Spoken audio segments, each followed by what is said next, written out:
इतनी तन्मयता से सभी सत्रों में हिस्सा लिया, सबको ध्यान से सुना, वो आपकी उपस्थिति के कारण ये सारस्वत आयोजन सफल हुआ है।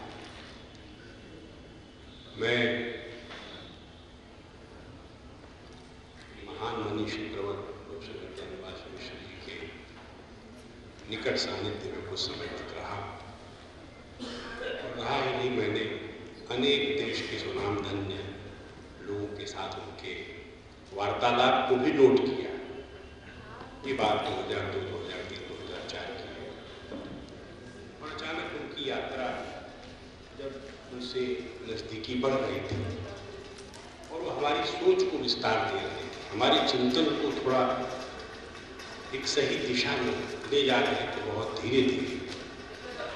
तो अचानक वह जो सबको शोकमग्न कर देने वाली सूचना भी गोरखपुर से आ रही थी, और यात्रा में ही उन्होंने शरीर पूरा कर लिया।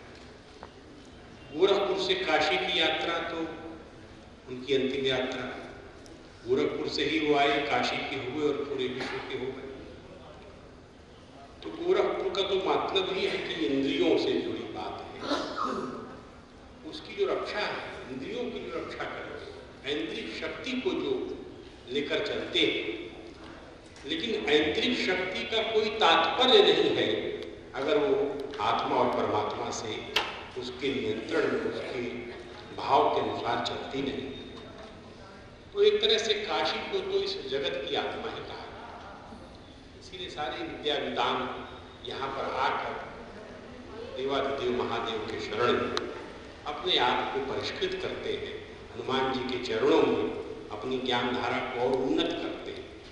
वो अपने आप के भीतर ही एक तरह से आचमन करते हैं अपने ज्ञान का, कि इसकी पवित्रता दिन प्रतिदिन आगे बढ़ती चली जाए।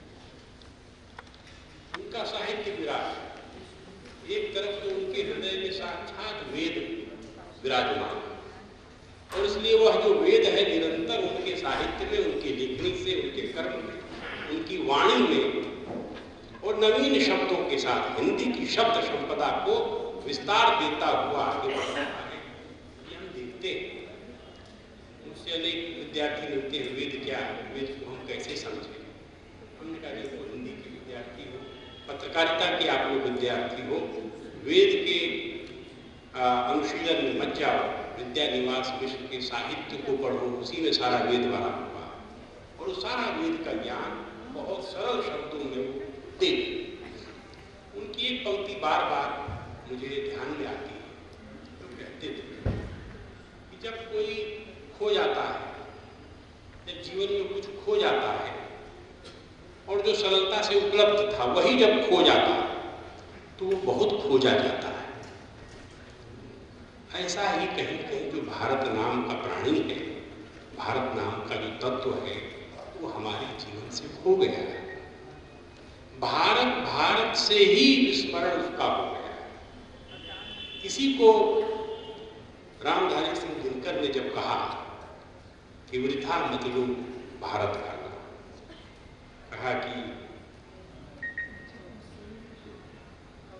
कहते हैं कि मानचित्र में जो मिलता है, वृथा मत लो भारत का नाम, मानचित्र में जो मिलता है यही देश भारत है। अद्भुत बात कहते हैं। और भूपर नहीं मनो में ही बस कहीं शेष भारत है, वृथा मत लो भारत का नाम। भारत का नाम लेना सब लोग बंद करते, क्योंकि भारत का जो विषय है, और इस पूरे समयावधि में बिल्कुल ज्यादा समय नहीं होगा, 2-3 पंक्तियां समाप्त करूं। उनके जीवन का जब अनुशीलन करते एक बात साफ दिखती है। मैं आज सुबह ही रामकृपाल सिंह जी जो नवभारत टाइम्स के संपादक थे, उनसे बातचीत हो रही थी। कह रहे हैं कि वो 91 में नवभारत टाइम्स के संपादक बनकर आए। किस दौर में आए? जब जनसत्ता में प्रभात जोशी धुआंधार बैटिंग कर रहे थे और पूरी पत्रकारिता एक तरह से वामपंथ के चंगुल में फंस करके उस नैरेटिव को आगे बढ़ा रही थी, जो नैरेटिव ही भारत विरोध में, वही भारतीयता बन चुका। ऐसे दौर में वो नवभारत टाइम्स में लाए गए।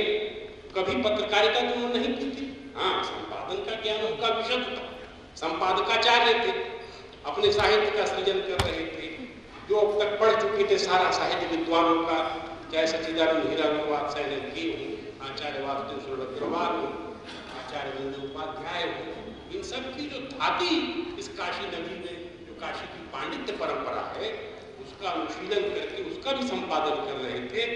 और उनका जो अपना ज्ञान था, जो साहित्य के रूप में सदा उनके साथ रहता था, उसको भी प्रकट कर रहे थे। ऐसे दौर में वह जब दिल्ली आए, जैसा आदरणीय रामप्रसाद सिंह जी बता रहे थे उनके संपादकीय जीवन, पत्रकार जीवन के बारे में, तो एक खलबली मच गई दिल्ली में, और उन्होंने अपने आप को कहीं बैक फुट पर नहीं रखा, पूरा फ्रंट फुट में खेले। बाद में साहित्य अमृत का भी संपादन किया। उस दौर में एक बात आती है कि जब बाबरी ढांचा गिर गया 6 दिसंबर 1992 को, तो पूरे टाइम्स ग्रुप की मीटिंग हुई, सारे एडिटर जुटे, सारे प्रबंधक जुटे, और कहा गया यह जो दुर्घटना हुई है और एक तरह से संविधान की ही हत्या हो गई है, तो इसके बारे में एक निंदा संदेश जाना चाहिए, और वो हिंदू धर्म के जो प्रख्यात लोग हैं उनकी तरफ से जाना चाहिए। आचार्य विद्यानिवास मिश्र जी, आप इस कार्य को करिए। ये वहां बैठक में बात उठी। देखिए, महामनीषी थे, उस बैठक में खड़े हो गए, बोले किस बात का निंदा प्रस्ताव? अरे देश का विभाजन जब हो गया तो क्या इस देश के अंदर मुसलमानों ने कोई निंदा प्रस्ताव किया उस घटना को लेकर? और आप यहाँ घटना का निंदा कराना चाहते हैं? हजारों मंदिर इस देश के अंदर ध्वस्त किए गए, उसको लेकर पश्चाताप की एक पंक्ति कही है किसी साहित्य में? और ऐसा क्या करके उन्होंने कहा आपकी बैठक आप हट गए। ऐसे अनगिनत मैं समझता हूँ उनके संस्मरण है। राष्ट्रीय स्वयंसेवक संघ के सरसंघचार्य जिनका मुझे सानिध्य मिला, आदरणीय सुदर्शन जी, वो काशी आते थे तो कहते थे राकेश उनके घर चलो, तो एक परिस्पंद में घर बन गया था। वो वहां मैंने देखा सुदर्शन जी जैसा व्यक्ति जो आरएसएस के प्रमुख हैं, और उस समय एनडीए की सरकार भी थी, और वो विद्यानिवास जी के घर में उनके चरणों में बैठकर कई घंटा भारतीय तत्व का अनुशीलन कर रहे हैं, मीमांसा कर रहे हैं। क्या अद्भुत जीवन था! और इसलिए वो जैसे थे वैसे ही थे। इस जगत में कुछ बनने के लिए अपने को बदल लेना, ये उनको रुचिकर नहीं था। जो पकड़ के यहाँ गांव से चले और इस काशी में आए, और सारे संसार की आयावरी उन्होंने कभी अपने आप को जैसे उठे वैसे ही रहे जीवन के अंत तक, और सबको फटकारा, सबको सुधारा, सबको संवारा, रास्ते से भटके। उनको ये जो बात उन्होंने कह दी उस संपादकीय मीटिंग में, लेकिन इसका मतलब ये नहीं था कि सांप्रदायिक हो गए।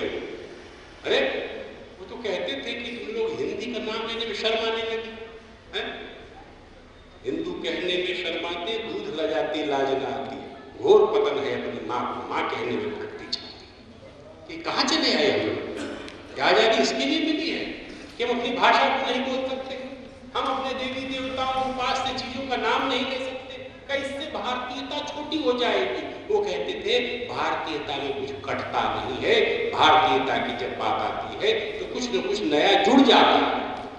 भारतीयता सबको समेट कर चलती है, ये किसी का हनन नहीं करती, सबका स्वीकार करती है। आप जैसे हैं उसको आपको स्वीकार करेंगे, आस्तिक है तो स्वीकार करेंगे, नास्तिक है तो स्वीकार करेंगे। और इसलिए वो नास्तिक को भी देखते थे तो गुरु परंपरा है, भगवत भाव तो ये आस्तिक परंपरा है, लेकिन नास्तिक, भारत का नास्तिक भी भिन्न है, वो आस्तिक भाव से पका हुआ है, इसलिए वो भगवान की धारणा को बुद्ध और महावीर के साथ लेकर चलता है। उनका जो सारा ललित साहित्य, निबंध साहित्य है, आज वो फिर से पढ़ा जाना चाहिए। बहुत अच्छी बात है, मैं बहुत धन्यवाद देता हूँ हमारे आदरणीय प्रोफेसर दयानंद मिश्र जी को, इस श्री विद्यान्यास को, कि आपने नई पीढ़ी के विद्यार्थियों को उनके साहित्य की ओर जोड़ा है। मैं मानता हूँ ये जो प्रभुत साहित्य हिंदी में उपलब्ध है, आचार्य विद्यानिवास मिश्र का, आचार्य वासुदेव अग्रवाल का, आचार्य वंदे उपाध्याय का, और काशी के स्वनामधन्य विद्वान की, तो बड़ी सूची है। पर इसमें से ये प्रस्थान रही है एक तरह से इनको अगर हम पकड़ लें और सारा साहित्य एक तरफ कर दें तो ये सारा गंदा जो है किसी नैरेटिव के कारण पिछले 50 साल में जिन्होंने हमारे विभागों की हत्या कर दी है, हिंदी को ऐसा कर दिया है कि पढ़ने की इच्छा नहीं करता। ऐसे ऐसे आर्टिकल और निबंध और साहित्य का सृजन हुआ है जिसमें किसी भी प्रकार का लालित्य नहीं है, और अगर कुछ है तो केवल विभाजनकारी, नैरेटिव का क्रिएट करने वाला और लोगों को बांटने वाला, लोगों के मन में विष भरने वाला तत्व फैलाया गया है। इस हलाल का जो निपटारा है, अगर वो हो सकता है, उसके लिए काउंटर नैरेटिव या काउंटर इंजेक्शन जो है एंटीडोट, वो आदरणीय पूज्य विद्यानिवास मिश्र जी के साहित्य से हमको मिल रहा है। और ये साहित्य अगर हम सारी यूनिवर्सिटी तो हर जगह, हर मैं समझता हूँ हमारे हिंदी साहित्यिक और पत्रकारिता के केंद्रों में उनके नाम से चेयर बने, उनके साहित्य का अनुशीलन करने वाली पीढ़ी खड़ी हो, और यह विद्या आगे चल करके जो उनको गांव से अपने दादाओं के करकमलों से जो विद्या उनको मिली, वो गूढ़ ज्ञान कोई किताब पढ़ करके उनके जीवन में नहीं आया, वो तो पर्यवेक्षण से आया। वह बचपन से जो उन्होंने देखा, अपने गांव में घुना घुना अपने आसपास के परिवेश को देखा, उन्होंने अपने साहित्य में लिख दिया। आज जो बात आती है छूत छूत छूत छूत, और पूरे देश को एक सांचे में डाल दिया जाता है और एक पूरे विचार को ही कलंकित किया जाता है। मैं तो दिल्ली में ऐसे सारी संगोष्ठियों में रहता हूँ तो यही बात कहता हूँ। वे आदिशंकर काशी में आए थे तो मुझे तो सब विद्वानों से पूछता हूँ, आदिशंकर का किस बड़े ब्राह्मण विद्वान से शास्त्र हुआ, क्या कोई विशेष संगोष्ठी हुई थी? पता चलता है ये सब वो शास्त्रार्थ हुआ किससे था? तो हुआ किससे था? काशी के डोमराजा से हुआ था, चांडाल से हुआ था। अरे काशी के पंडितों ने कहा, अरे आए हैं आप, रहिए, और आपके पास जो विद्या है पहले हमारे डोमराजा को समझा दीजिए, उसके बाद आपसे बात करेंगे। ये तो आदिशंकर को काशी के लोगों ने बता दिया था। काशी में कभी अछूत तो कोई रहा ही नहीं, और पूरी भारतीय परंपरा काशी के धर्म की राजधानी है। एक भी जाति काशी में अछूत नहीं, कोई हो तो बता दे। हम हमारा गांव तो काशी में है, सारनाथ के आगे है। अरे जिन जातियों को आपने अछूत कहा है, वो they are the integral part of us, वो हमारे हृदय में विराजमान है, हम उनके हृदय में है। हमारा उनका साथ जन्म जन्म का साथ चला आ रहा है, उन्हीं का उपजाया हुआ हम खाते हैं। अधिया खेती होती है आज में, हमारे जन्म से लेकर हमारी मृत्यु तक उनके सहारे हम जीते मरते आए। और आप करें छूटे छूटे छूटे छूटे, अरे कहाँ कोई काशी में कोई छूटे बताओ भाई? कोई बता काशी में कोई जाती है छूट है ही नहीं। अंतरात्मा से देख लीजिए, लेकिन पूरा साहित्य भर डाला गया है अछूतोद्धार चल रहा है। अरे ये देश लुट गया, पिट गया मुगल आक्रांताओं के कारण, ब्रिटिश आक्रांताओं के कारण। न्यौछावर करने वाला समाज, सोना चांदी अपने दोनों हाथ से उड़ाने वाला समाज, वो समाज दरिद्र हो गया, दीन हो गया, दलित हो गया। इसकी कारण मीमांसा जरूर होनी चाहिए, लेकिन इसका अनावश्यक आरोपण जो है भारतीय परंपरा पर कर देना, ये और ज्यादा इस परंपरा की एक तरह से अवहेलना होगी। इसको पूज्य विद्यानिवास जी कहते थे, परंपरा ट्रेडिशन नहीं। बोले ट्रेडिशन तो रुक जाती है, ट्रेडिशन तो कहीं उसका दूर एक टीला बन जाता है, लेकिन परंपरा तो वो है जो अपने पूर्व को लेकर के नए विधान रच देती है, आगे यात्रा बढ़ती है, उसको परंपरा कहते हैं। ये परंपरा उन्नतिगामी है, ये प्रतिगामी नहीं।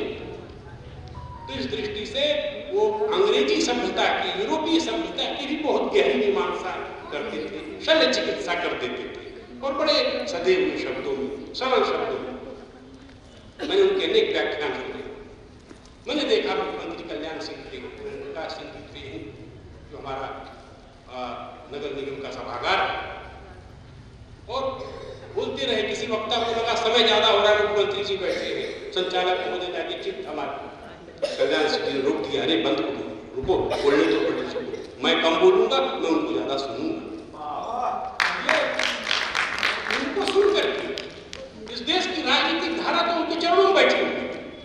अटल बिहारी वाजपेयी उनसे सलाह कर रहे थे, और तमाम विपक्ष के नेता भी उनसे सलाह करते थे, सारे संपादक उनके चरणों में बैठते थे। आज ऐसे महान ऋषि, स्वनाम धन्य लोग